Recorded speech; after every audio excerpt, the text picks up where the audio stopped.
nosotros como embajadores de la seguridad, lo que hacemos es ir repartiendo estos conceptos, ir mostrando y generando esta cultura. Y bueno, vamos a hablar el día de hoy de lo que es lo básico, ¿no? ¿Por qué es importante la seguridad de maquinaria?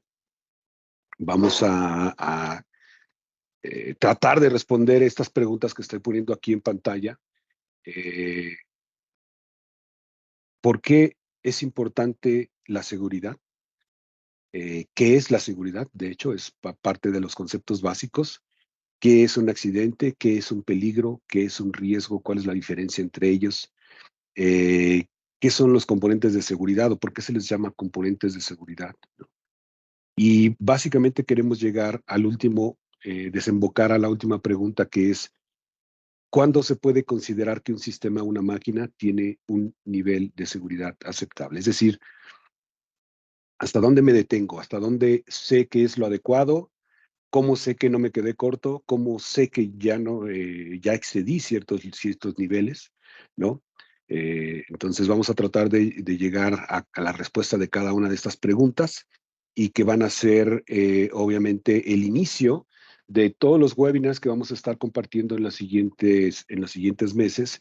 Cada mes vamos a tener un webinar diferente y vamos a ir avanzando cada uno de ellos en conceptos, en dificultad y en algunos análisis que son importantes de tomar en cuenta para los diferentes tipos de aplicaciones. ¿Vale?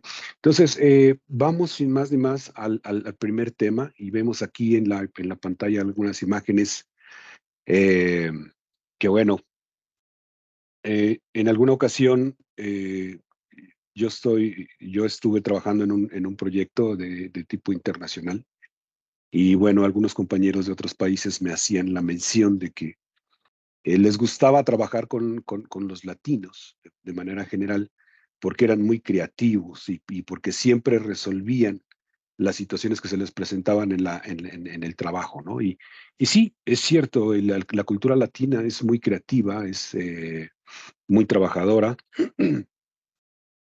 pero en aquel tiempo, cuando yo estaba en esa empresa, en la anterior empresa, pues no tenía yo ni idea de lo que se llamaba la parte de la seguridad. Y por supuesto que hacíamos cosas atrevidas como las que estamos viendo en las imágenes, ¿no? De hecho, en la cultura latina, eh, un ingeniero que no trae un desarmador o que no tiene para apretar un tornillo, simplemente agarra una moneda y la puede convertir en desarmador en el momento y resolver algún problema, ¿no? Sin embargo, hay cosas que superan los límites o que llevan a la persona a tener un nivel de riesgo bastante importante y bueno, nos atrevemos a hacer cosas que realmente pues ya no están bien y sobre todo cuando alguien te graba, alguien te toma una foto como la que estamos viendo y te muestra después lo que estabas haciendo, dices, híjole, ¿cómo me atreví, no? Y los que tenemos hijos, que tenemos familia, obviamente también viene otro nivel de conciencia en el que dices, bueno, pues me estuve arriesgando, ¿sí? Tal vez por llevar el alimento a la mesa, pero ¿a qué precio, no? Eh, por un error que hubiera cometido en ese momento que lo estaba haciendo, hubiera sido una catástrofe. Y bueno, de ahí es de donde vienen estas preguntas de por qué la seguridad. Definitivamente es incalculable el costo del sufrimiento humano, ¿no? Que puede ser evitable. Es decir, si tuviéramos nosotros esa eh, costumbre, esa filosofía de tener todo bien reglamentado y todo bien fundamentado para poder tener en las diferentes actividades un procedimiento de seguridad que nos permita llegar a los objetivos de nuestro trabajo sin poner en riesgo nuestra integridad, pues el mundo sería otro también, ¿no? Y esto, empezando por la seguridad para mí, y después la seguridad para los demás. Recuerden que este tema de la seguridad, pues es como como el salvavidas o es como la mascarilla de respiración en los aviones, ¿no? Y claramente te lo dicen, primero hay que ponerse la suya para poder ayudar a los demás. Yo no puedo guiar a un grupo de personas o pretender guiarla en cuestiones de seguridad si yo no practico esa seguridad en mí. Y bueno, también hay que reconocer que estamos en un mundo de inmediatez, es decir, todas las cosas que suceden a nivel mundial podemos estarlas viendo en vivo gracias a la tecnología que tenemos hoy día, con los dispositivos móviles, principalmente con las cámaras, sistemas de comunicación, etcétera. Y entonces ya estamos expuestos a nivel mundial para la aprobación o la desaprobación de mucha gente allá afuera. Y esto tal vez a nivel personal no tenga mucha implicación para muchos, pero a nivel global y a nivel laboral sí lo tiene, porque cuando yo, trabajador de Pils, soy descubierto en un acto inseguro, y se publica, no es Enrique Salinas el que queda mal y el que está haciendo algo indebido, sino es Pils. Y después entonces, pues Pils no trabaja de manera segura. Ese es el efecto que tenemos hoy día de vivir en un mundo global y de vivir en un mundo con una inmediatez impresionante. Y ustedes lo pueden reconocer en las nuevas generaciones que ya tienen esa misma cultura y esa misma forma de pensamiento de tener las cosas de manera muy rápida, de manera inmediata.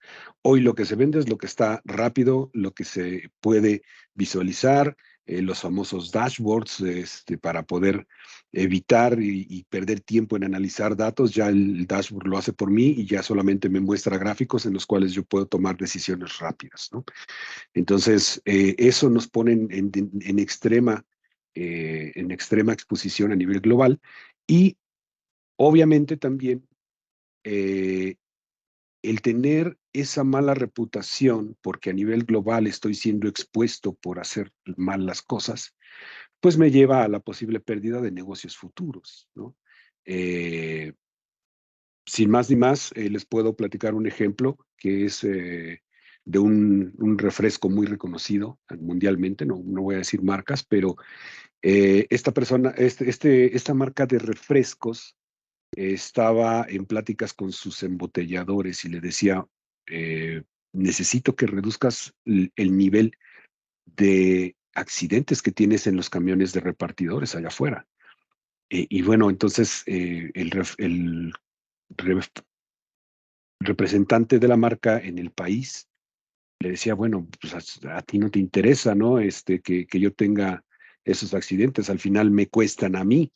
Y la marca de refrescos le dijo, bueno, tal vez económicamente y localmente el accidente te cueste a ti, pero en la reputación me está costando a mí, porque cuando publican la noticia, no publican que la planta fulanita de tal productora de refrescos tuvo un accidente, no, publican mi marca de refrescos porque está rotulada en tu camión y ellos son los que relacionan la marca con el accidente y entonces dicen, bueno, pues hay peligro, esta marca de refrescos no hace las cosas, no capacita a su gente, no cuida a la sociedad como debería de ser, etcétera, etcétera. Son una serie de juicios y una serie de problemas que vienen con la reputación de la marca cuando no se tiene ese tipo de cuidado. ¿Y cuál es el costo total de los accidentes que tenemos hoy en día en las plantas? Eh, este tema de los costos de los accidentes es muy importante y es como un iceberg. Hay un porcentaje del iceberg que se ve flotando y hay otra porción que no se ve y que solamente la persona que está inmersa en los temas, o en este caso en el iceberg, puede determinar cuáles son y cuál es su impacto. El 10% del costo de estos accidentes es visible, sale a la luz, es inmediato, que es principalmente el costo de la recuperación de la lesión. Normalmente cuando hay un accidente, pues tenemos que pagar lo que es la recuperación de la lesión y obviamente esto muchas veces, aunque tengamos sistema de procuración de salud en nuestro país, también siempre hay una porción que va con cargo a la empresa. Obviamente viene la responsabilidad de los empleadores, ¿no? Esta responsabilidad, como les decía, siempre va a haber un porcentaje de responsabilidad que aunque el sistema de salud local provee cierto nivel de medicamentos y de recuperación al lesionado, también hay una responsabilidad que va directamente al empleador. Hay una responsabilidad ante el público y ante terceros, obviamente, dependiendo del grado y dependiendo de la magnitud de la lesión y del accidente que se haya producido. Y, por supuesto, también hay una responsabilidad sobre el producto. Normalmente cuando hay un accidente, pues también hay daño a la producción. Y el 90% de estos daños no son visibles, es decir, están por debajo del nivel del mar. Entonces, tenemos, por ejemplo, el costo, también parte de la recuperación de la lesión. Tenemos daños en productos y probablemente materiales en caso de que la máquina se haya dañado y haya que hacer limpieza, mantenimiento, cambio de piezas, etcétera. Hay daños en las plantas y en los edificios, como les decía, dependiendo del nivel de accidente que se haya producido. Hay daños en las herramientas y en los equipos. Hay un costo que está directamente relacionado con el tiempo que se invierten los diferentes elementos de la empresa en atender esa eventualidad. Aquí nos menciona, por ejemplo, el tema de los gerentes. Hay la necesidad de suministros de emergencia porque no teníamos contemplado tener piezas que se dañaron, materia prima que se dañó, que se echó a perder, y entonces entramos en temas de suministros más por emergencia. Tenemos costos por despejar el sitio, tenemos retrasos en la producción, tenemos multas y costos legales. Esto va a variar obviamente en base a la legislación de cada país, al menos en México, que es donde su servidor está situado. El tema de las multas y los costos legales son altos.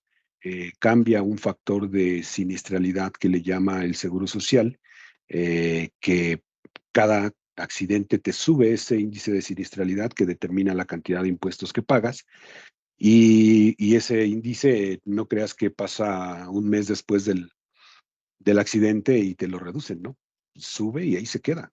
Y se queda aguardando el siguiente accidente y vuelve a subir y nunca vuelve a bajar. Es decir, nunca recuperas ese índice de siniestralidad, por más que tú dejes de tener accidentes, ¿no? Obviamente incurrimos en horas extras, sobre todo cuando hay pérdida de producción. Tenemos trabajos de sustitución porque hay que sustituir a la persona que se lesionó, ya sea de manera momentánea o de manera permanente, dependiendo del nivel de lesión. Hay que invertir tiempo en la investigación, sobre todo para también el tema de los gastos de los seguros de siniestralidad que tengamos ligados a la empresa. Tenemos un esfuerzo administrativo que se realiza por todas estas actividades que hemos mencionado. Y obviamente también tenemos pérdida en el tema de la experiencia. Si el trabajador que se lastimó era uno de los mejores que teníamos y era el que más producía, y era el que además le enseñaba a todas las personas nuevas que entraban durante el mes, pues tenemos ahí una pérdida de experiencia que también nos va a impactar en términos de costo. Entonces, implementar la seguridad en maquinaria nos va a traer múltiples beneficios que podemos generalizar en esta lámina y en estos 4 puntos. Vamos a poder reducir costos, es decir, reducir accidentes. Estamos reduciendo muchos costos directos e indirectos, eh, y podemos también, eh, obviamente, aumentar la productividad. Es importante mencionar que vamos a evitar tener máquinas paradas, vamos a tener un mejor un mejor control y mejor diagnóstico y mejor mantenimiento de la continuidad de nuestros elementos. Vamos a tener una reputación óptima, es decir, no solamente las marcas se hacen con la calidad del producto, sino también se hacen con la responsabilidad social. Y esa responsabilidad social se ve reflejada también en el consumo de los productos que fabrican. Eh, y por supuesto, obviamente, eso impacta en lo que es el incremento de las ventas y las relaciones que tenemos en cada uno de ellos. Bien, solo como dato curioso, en la parte de América Latina, eh, de acuerdo con estimaciones de la Organización Internacional del Trabajo, cada año alrededor de 317 millones de personas son víctimas de accidentes de trabajo en todo el mundo. Y 2,34 millones de personas mueren debido a accidentes o enfermedades ligadas con su desempeño profesional. La organización considera que la prevención es clave para mejorar la salud y la seguridad del trabajo. Y bueno, tenemos el ejemplo claro de Europa que la normativa de seguridad es muy estricta y que aún así tienen muchos accidentes de manera continua, a pesar de que se sigue trabajando en la parte de la prevención. En la región de América, obviamente hay desafíos importantes relacionados con la salud y con la seguridad, y sobre todo con la parte de la legislación. En América no hay legislación realmente. La poca legislación que hay en algunos países es muy laxa, ¿no? Y tan solo en América se registran 11,1 accidentes mortales por cada 100,000 trabajadores de la industria, es decir, un número muy alto. 10,7 en la agricultura y 6,7 en el sector de servicios. Algunos de los sectores más importantes para las economías de la región, como minería, construcción, agricultura y pesca, también figuran entre ellos, que bueno, es donde se produce la mayor incidencia de accidentes y donde la cantidad de personas pues es mayor. Ok, entonces vamos a seguir adelante con la siguiente pregunta. ¿Qué es la seguridad? La seguridad, como lo dice el diccionario, es tal cual la condición de estar protegido y de no causar peligro, riesgo o lesión. Ahora, hay un tema interesante aquí en la parte del inglés y el español. Para nosotros en español, tanto safety como security básicamente se traducen igual. Para nosotros es seguridad. Pero a nivel inglés y debido a las normas que ya están actualmente en operación, para ellos sí hay una diferencia entre safety y security.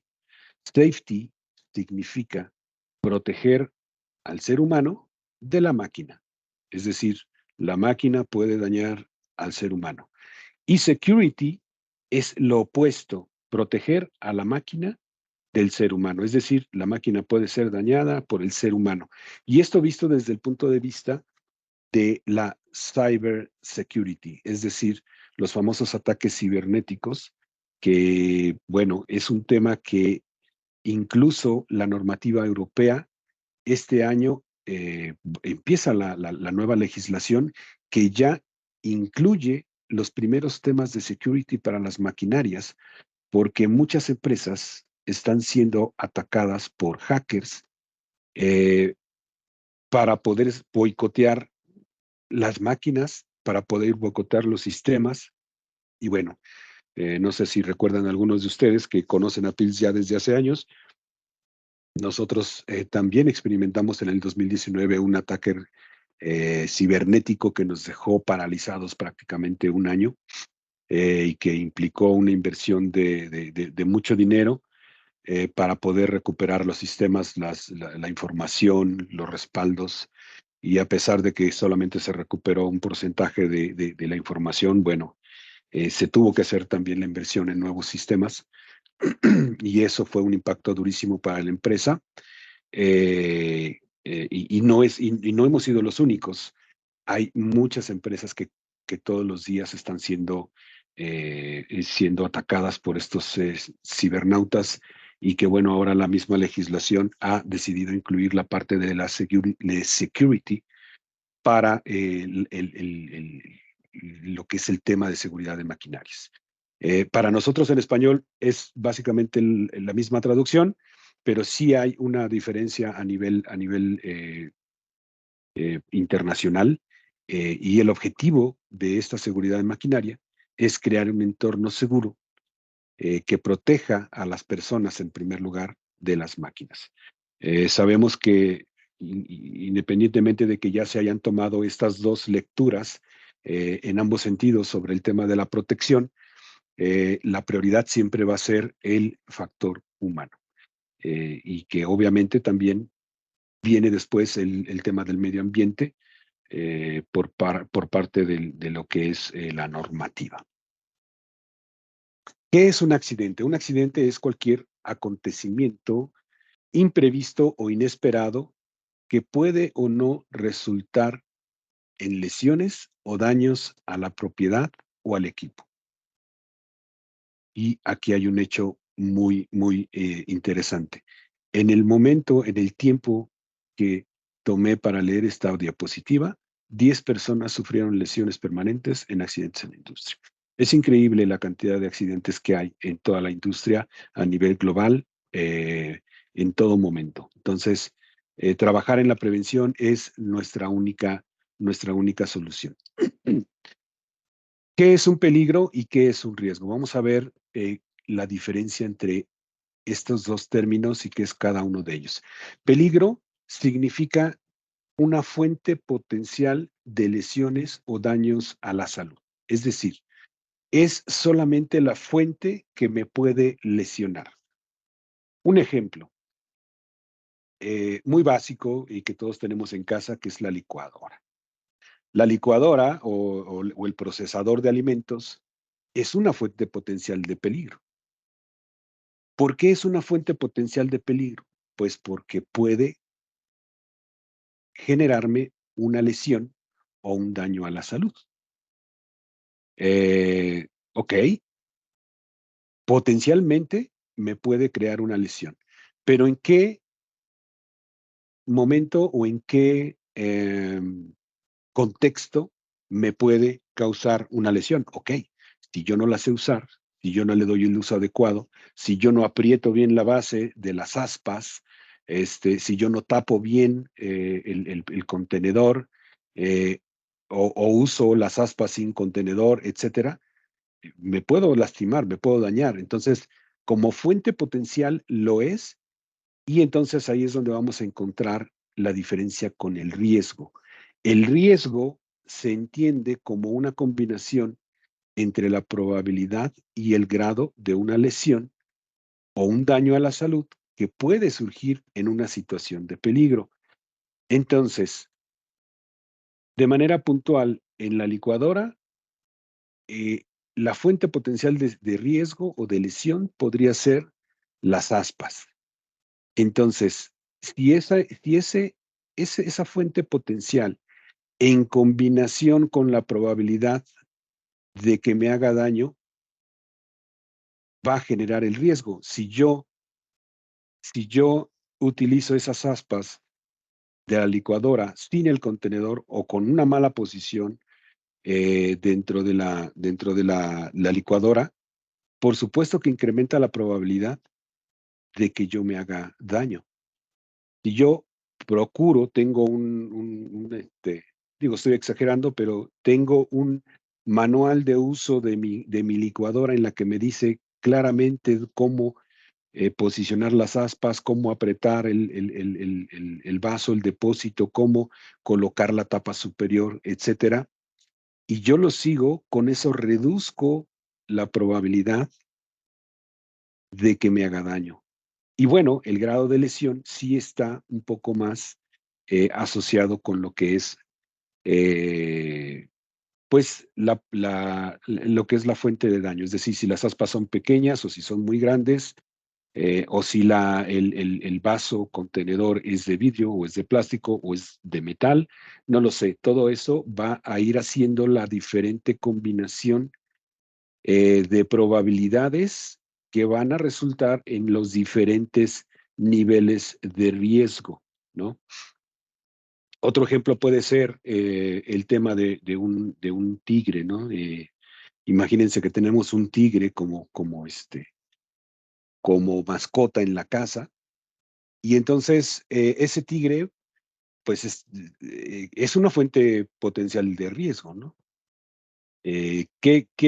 ¿Cuál es cómo puede ir cambiando esa fuente potencial? Pues con la edad.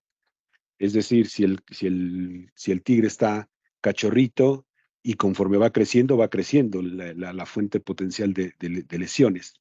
Ahora, el riesgo es cómo lo tengo viviendo. Si lo tengo libre en la casa, o si lo tengo enjaulado, o si además de enjaulado está amarrado a una cadena, o si la jaula que le puse es meramente de madera sencilla o de plástico, o la tengo en una jaula, lo tengo en una jaula de metal, etcétera. Cada una de esas situaciones van a ir cambiando los niveles de riesgo y el potencial de daño que me puede hacer el tigre. El tigre, si está pequeño, puede ser que solamente me haga un rasguño, pero si ya está grande, bueno, el rasguño no va a ser muy, muy pequeño, ¿no? Va a dejarme una buena cicatriz para toda la vida. Entonces, de eso va a ir dependiendo que nosotros vayamos eh, midiendo estos riesgos y también en la industria es exactamente eso lo que se realiza. Entonces, se hace un análisis de lo que es la maquinaria para evaluar primero cuál es el riesgo que tengo de eh, poder tener un accidente en esa máquina, identificando las fuentes potenciales de lesión. Y después evaluar y analizar en combinación con las diferentes probabilidades y grados de lesiones que me va a producir o que me podría producir la máquina en caso de que algún elemento del mismo llegara a fallar o que no llegara a tomarse en cuenta.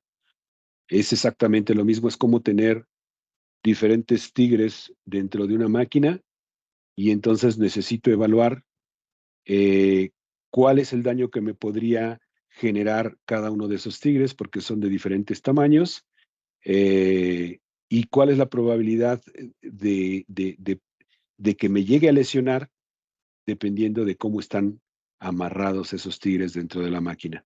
Si están sueltos, si cada uno tiene su jaula, si tiene una jaula general o necesito ponerle una cadena a cada uno de ellos para que tenga un nivel de riesgo diferente.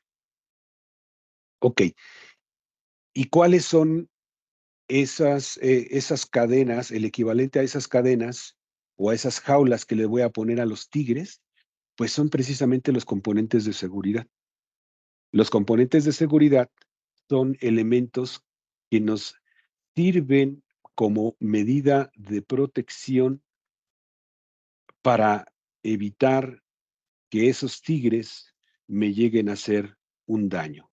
El más básico, el clásico que podemos traer a la mente, pues es el tema de las guardas.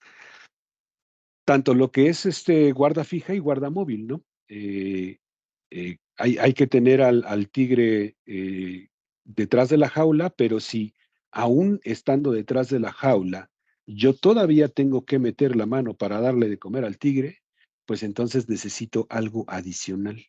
Necesito ponerle una cadena a ese tigre para que se esté quieto mientras yo estoy metiendo la mano para colocar su comida. Entonces, por eso tenemos la necesidad de estos sistemas de guardas fijas y guardas móviles. Tenemos lo que son los sensores de seguridad que detectan cuando yo estoy precisamente abriendo la puerta Tenemos cortinas de luz estas cortinas de luz son básicamente una guarda, pero son una guarda de tipo virtual. Eh, y esta guarda de tipo virtual lo que me va a ayudar es que me va a permitir tener eh, un flujo dinámico un poco más rápido para poder yo estar alimentando al tigre, porque en lo que abro la puerta, le doy de comer al tigre y cierro la puerta, ya perdí mucho tiempo y eso es producción y eso es dinero. Entonces, esta cortina de luz me permite hacerlo más dinámico, de forma más automática, y me permite aún así proteger a aquella persona que le está dando de comer al tigre. Controla dos manos, que se utiliza normalmente en las prensas, ¿no? Igual para evitar que le dé de comer al tigre con las dos manos, sino que me proteja y de tener las manos fuera de la jaula. Tenemos el tapete de seguridad que me ayuda a identificar la posición del operador durante una operación insegura de la máquina. Y por último, quise dejar al último aquí el tema del paro de emergencia, que es un tema también, eh, pues un poco, no quiero decir que confuso, más bien es un poco sobrepreciado, porque el paro de emergencia es uno de los elementos que la normativa de seguridad te, te obliga y te pide o te exige que tenga la máquina. Entonces, curiosamente, el paro de emergencia no es un elemento que te permita trabajar en la prevención. El paro de emergencia, como su nombre lo dice, es para oprimirlo en caso de emergencia. ¿En qué casos hay una emergencia? Pues cuando ocurre un accidente. Dicho de otra manera, cuando algo ya sucedió es cuando ocupo el paro de emergencia. Entonces no es un elemento de protección. Muchos consideran el paro de emergencia como un elemento de protección, pero no lo es. Es un elemento de reacción. Eh, sí me permite detener ciertas cosas dependiendo del tipo de máquina, me permite detener muchas cosas para que el daño no se incremente o para que no se dañe, no se lleguen a lastimar tal vez más personas. No lo sé, va a depender mucho del tipo de máquina que estemos hablando, pero finalmente es un elemento reactivo, no es un elemento preventivo. Sin embargo, bueno, es importante eh, tener un claro foco de estos paros de emergencia, porque muchos o los sobrepreciamos o lo menos despreciamos. Pensamos que tener un paro de emergencia en la máquina ya es tener una máquina segura, ¿no? O incluso eh, no lo conectamos bien o no lo implementamos de manera adecuada. Y yo he encontrado en la industria máquinas con paro de emergencia que lo oprimes y la máquina no le hace caso o parece que no hubieras apretado absolutamente nada, ¿no?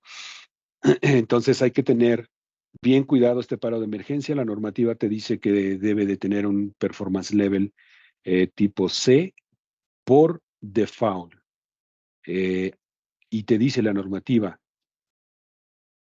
a menos que el análisis de riesgo diga algo diferente, el paro de emergencia debe tener performance level tipo C, eh, y debes de tener un paro de emergencia en todas las caras de la máquina donde haya interacción, ¿sí? Y si es una máquina larga, por lo menos me parece que dice cada 3, 4 metros. Si estamos hablando de una línea de producción o estamos hablando de una máquina muy larga, como las bandas transportadoras. Las bandas transportadoras en la industria de alimentos y bebidas son larguísimas y entonces necesitas tener paros de emergencia cada cierta distancia. Eh, entonces, bueno, pues es un elemento que hay que tomar en cuenta y que sale un poquito del estándar de los otros componentes de seguridad, que los otros componentes sí deben de estar orientados más a la parte de la prevención. ¿Y por qué se les llama componentes de seguridad? Pues principalmente porque tienen una composición específica que en caso de que algo que llegue a fallar, inmediatamente el sistema de seguridad se da cuenta o puede detectarlo y va a inmediatamente a detener la máquina. Es decir, de alguna forma te va a avisar. No te va a avisar de la forma más, más suavecita porque te va a detener la producción, pero te va a avisar. Y entonces eso te va a ayudar principalmente a que tengamos una seguridad de que no nos va a pasar lo que les comenté hace un momento, que vas a oprimir el paro de emergencia y resulta que no funciona. ¿Y desde cuándo no funciona? Pues no sabemos, ¿no? Entonces, estos elementos de seguridad están compuestos de tal forma que pueden detectar fallas, pueden detectar cortocircuitos, cualquier mal funcionamiento te va a avisar y obviamente te va a parar el sistema. Por eso cumplen un nivel de performance level. Básicamente el performance level se puede traducir como un nivel de confiabilidad. Entre más alto sea el nivel de performance level, que va desde performance level A, B, C, D, E, es el nivel de confiabilidad que debe tener tu sistema para detectar cualquier tipo de falla dentro de lo que son los dispositivos de detección. Y bien, llegamos a lo que es la pregunta más amplia, la pregunta eh, importante de aquí, que es ¿cuándo existe un nivel aceptable de seguridad? Pues se tiene un nivel aceptable de seguridad eh, cuando la máquina, o hablando de un sistema o de una planta, ha sido evaluada, ¿sí? Eh, de entrada me gustaría platicarles que el concepto de máquina segura no existe. Si alguien quiere tener una máquina segura, la única forma de tener una máquina segura es tenerla apagada, embalada y almacenada en el almacén, en el warehouse, ¿no? Porque no hay una máquina, no existe el concepto de máquina segura. Muchas personas cuando nos hablan y nos dicen, es que yo quiero que vengas a mi planta porque quiero que me hagas una máquina segura o que me la conviertas en una máquina segura. Y nosotros decimos, bueno, no existe una máquina segura. Lo que existe es un proceso para llevar a un nivel aceptable de seguridad tu máquina, pero una máquina nunca es segura. Y bueno, para llevar precisamente a estas máquinas a ese nivel de seguridad aceptable, primero tenemos que analizar y evaluar la máquina. Tenemos que identificar todos los peligros que esa máquina tiene. Es decir, tenemos que identificar y descubrir cuántos tigres están escondidos en cada uno de los rincones de esa máquina. Eh, Después de eso tenemos que diseñar con qué medidas de seguridad vamos a reducir los riesgos de que esos peligros me vayan a hacer un daño. Es decir, tengo que definir si a cada uno de esos tigres les hace falta una jaula, una correa, un bozal, o tal vez un pequeño lazo que lo mantenga alejado o incluso con que lo entretenga con un plato de comida es suficiente, ¿no? Eh, Tengo que hacer el cálculo teórico y el análisis del nivel de rendimiento que necesita mi sistema. Es decir, caigo aquí nuevamente en el tema de la confiabilidad. Eh, Necesitamos tener un sistema de seguridad confiable. De entrada necesitamos que la máquina tenga un sistema de seguridad independiente, porque también una práctica común desde hace muchos años en los fabricantes de maquinaria es que teníamos los paros de emergencia, los interlocks, las cortinas conectadas a los PLCs estándar de control, y eso no es adecuado porque el sistema, un PLC estándar, no cumple con el nivel de confiabilidad que se requiere para un sistema de seguridad. Entonces, de entrada necesitamos tener un sistema de seguridad independiente al control de la máquina, y ese sistema de seguridad debe de estar calculado en base al rendimiento y al nivel de confiabilidad que requiere, pues para los tigres que están escondidos ahí adentro, ¿no? Es como decir que necesitamos un domador de tigres. ¿Y con cuánta experiencia necesitamos ese domador de tigres? Pues depende de lo agresivos que sean los tigres, de la cantidad de tigres y de cada una de las características que vayamos encontrando. Entonces, así es el nivel, el sistema de seguridad.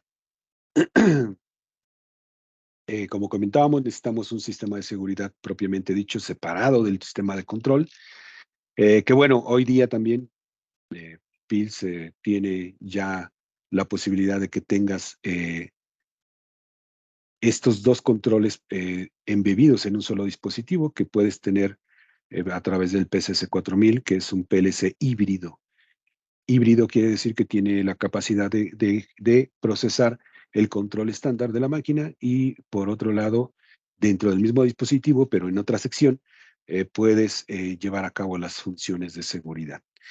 ¿Qué más necesito hacer para llegar al nivel aceptable? Necesito hacer las pruebas sistémicas del sistema de seguridad y la simulación de los fallos, es decir, necesito retar la seguridad de la máquina para comprobar que todos los peligros están bien controlados, que no se pasó nada y que no quedan residuos, es decir, que no quedan riesgos residuales y que no por haber parado un motor y haberme olvidado del otro, se esté generando incluso un sistema de combinación de riesgos mayor al inicial.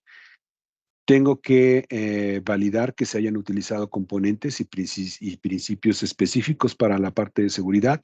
Lo que les comentaba hace un momento con los componentes deben de tener un nivel de confiabilidad tal que permita detectar fallos dentro de los mismos dispositivos y que puedan evitar que sean desapercibidos.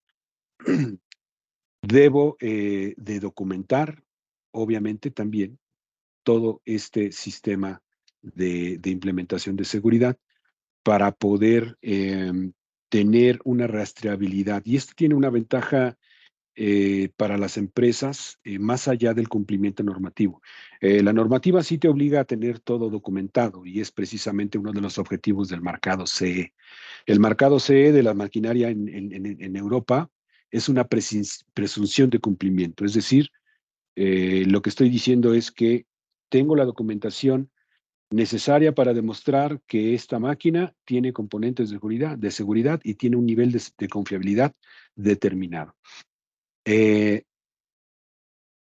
Y eso es muy bajo valorado en América, ¿no? En América no exigimos absolutamente nada en las máquinas. Sin embargo, tener la documentación debida de todos estos diseños es incluso una ventaja para la empresa porque muchas veces resulta o encontramos máquinas que no tienen diagramas actualizados, que no tienen la información completa, que no tienen ni siquiera manual de usuario, y entonces la forma en la que vienen operando las máquinas es una herencia de generación en generación de acuerdo a la rotación de personal que se haya dado en la planta, y entonces se va deformando esa capacitación tenemos como resultado muchos vicios de operación en las máquinas, ¿no?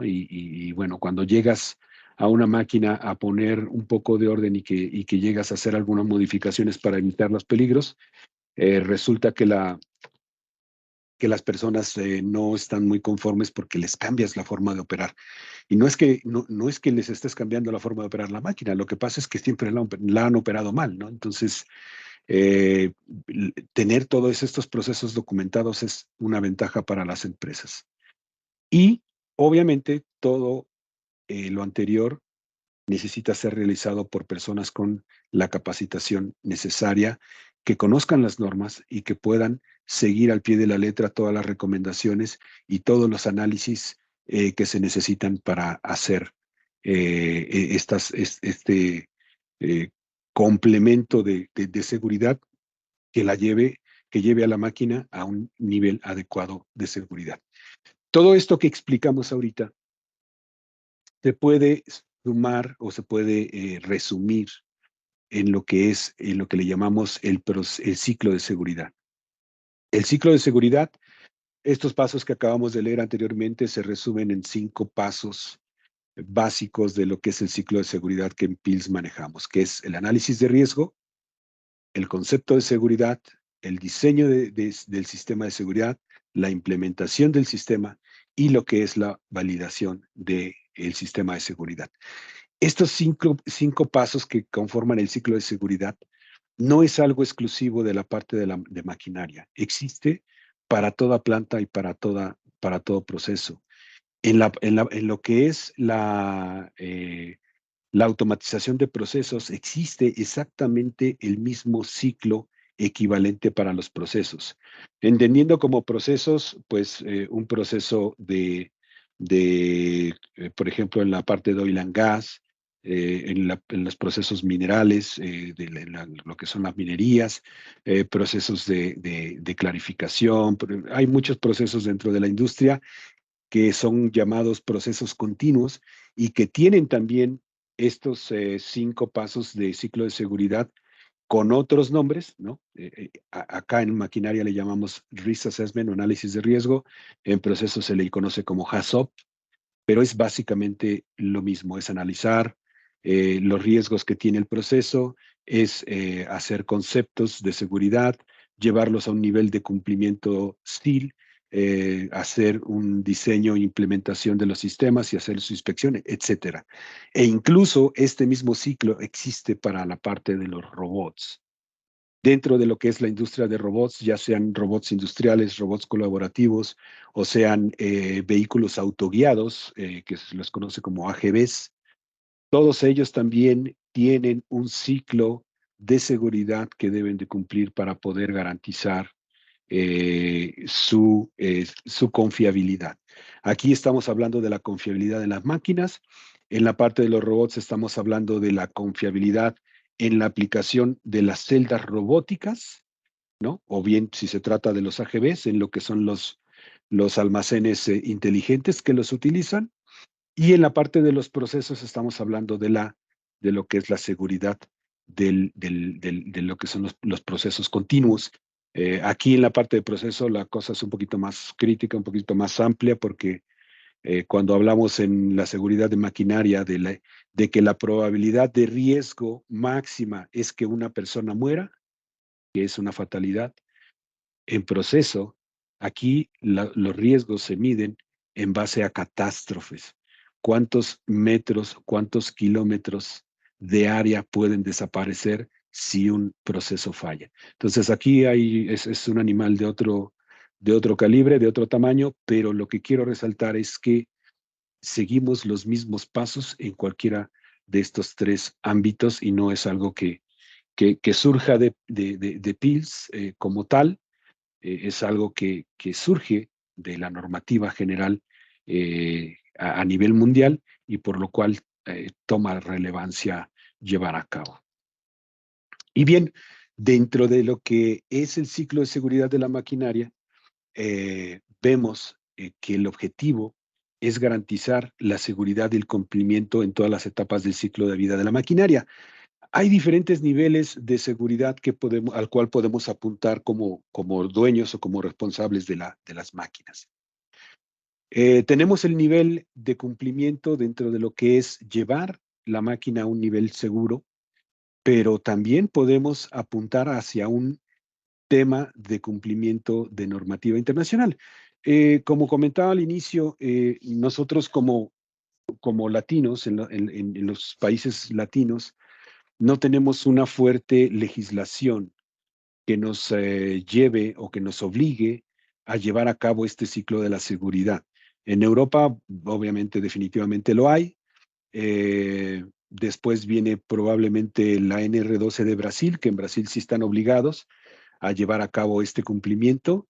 Sin embargo, yo conozco muchas empresas que están operando en América Latina, en los países de América Latina, y que por corporativo ellos llevan a este nivel de cumplimiento internacional sus máquinas porque les preocupa, obviamente, eh, tener un buen renombre y tener muchos ahorros en lo que son los accidentes, y esos ahorros los ocupan para implementar seguridad en sus áreas de trabajo.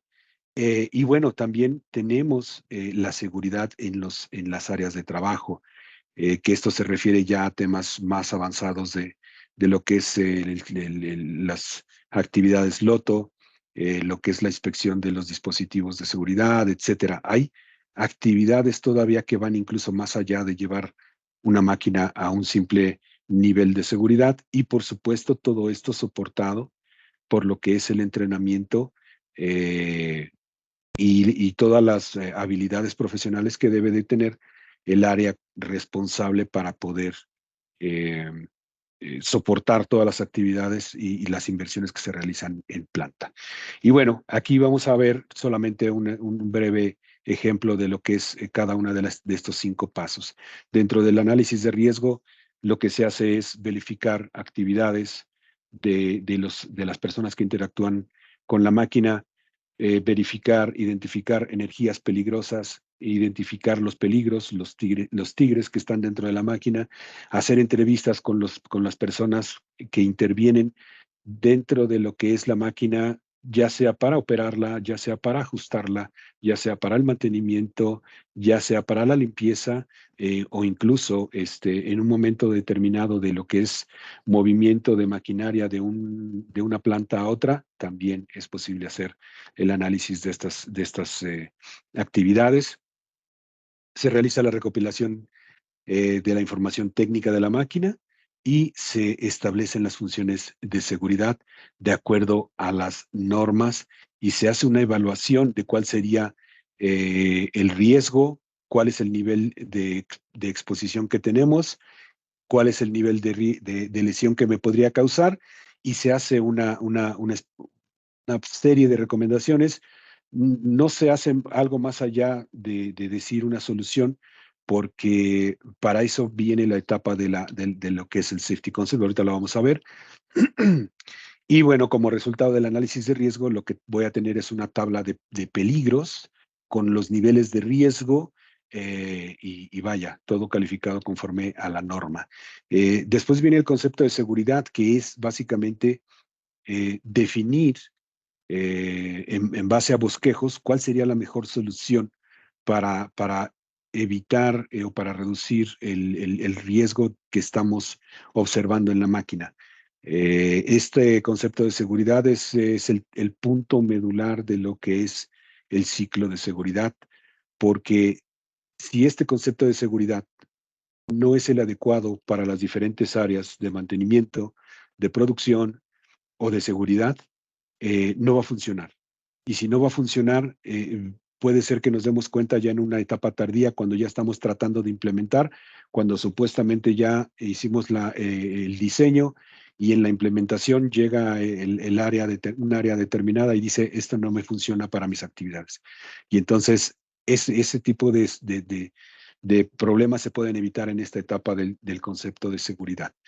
Viene después del concepto de seguridad, entonces ya lo que es la etapa de diseño, que es básicamente materializar todo lo que en la etapa anterior definimos como la mejor opción, y después viene la implementación del sistema. Implementar todo lo que se diseñó, convertirlo ya en parte del trabajo diario de lo que es la operación de la máquina. Y viene por último el tema del punto de la validación, que es lo que les comentaba hace un momento, la única forma de comprobar que todo lo que hicimos está bien hecho, bien aplicado, bien implementado y no se nos escapó absolutamente nada, validando cada uno de los puntos, retando todos los dispositivos que se implementaron, eh, para también incluso encontrar si hay algún riesgo residual. Ok. Y bueno, para cada uno de estos pasos, de estos 5 pasos que mostramos sobre el tema de la seguridad, Pils como tal puede apoyarlos en cualquiera de ellos, ya sea con productos, con consultoría, con ingeniería e incluso con la formación, es decir, con la capacitación que necesita cada uno de ustedes, cada uno de nuestros clientes. Tenemos soluciones ya realizadas en todas las industrias. Mencionamos aquí solamente algunas, pero tenemos ya un camino recorrido muy amplio. Ya son 75 años de PILS que se celebró el año pasado, haciendo soluciones y llevando, obviamente, el liderazgo en lo que son no solamente productos, sino servicios de seguridad. Estos servicios pueden ser, obviamente, adquiridos directamente a PILS o a través de nuestro sistema de red, nuestra red, perdón, de partners, de socios de negocio, que ya mencionó Gabriela al inicio de la sesión. Y bueno, que pueden ustedes encontrar fácilmente en nuestra página de internet. Y hablando de la parte eh, de lo que es la capacitación, PILS es un organismo certificador de lo que es seguridad de maquinaria, que puede llegar a un nivel de experto certificado. Este nivel de experto certificado es un certificado que lo da TV, no lo da PILS. PILS solamente es la empresa o la entidad que se encarga de proveer el conocimiento, eh, y después ser el medio certificador por parte de TUVE. Pero bueno, tenemos precisamente todos estos cursos de nivel certificación disponibles a su conveniencia, y esperamos que nos puedan acompañar en cualquiera de ellos.